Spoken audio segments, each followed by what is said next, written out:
It's hot here for a few days in Alberta, and the thermostat here in the greenhouse has us at 28, which is still just fine for the tomatoes and the cucumbers.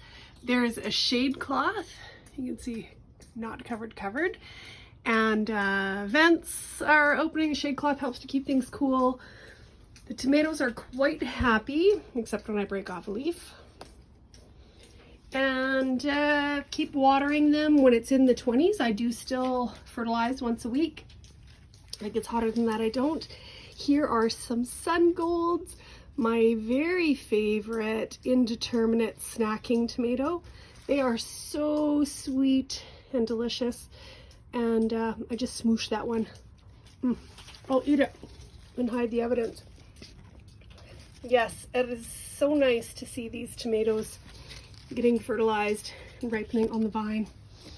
We've got some other slicing tomatoes here that are setting really heavy. This is amazing. And continuing to be fertilized.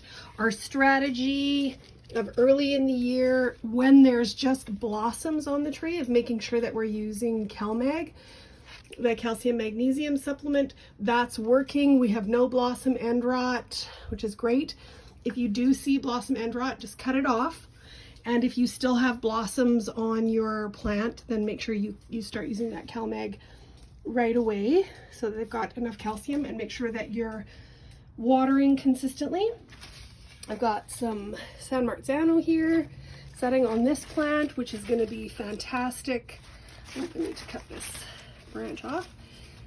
This San Marzano is going to be great for saucing later on in the year, and I'll be enjoying this plant all winter long. I do see on the plants, you can see with the sunlight shining through them, there's a little bit of discoloration. That is an indication of potential disease. I don't really need these leaves down at the bottom, so I'm going to cut those off. And I will not put them into the compost. I'll put them into the waste, because if it is a disease, I don't want to transmit it to my other plants later on when I reuse that soil. So keep your upper leaves. If you don't have a shade cloth, the upper leaves actually do a beautiful job of shading your tomatoes, because you want to prevent getting sun scald on them.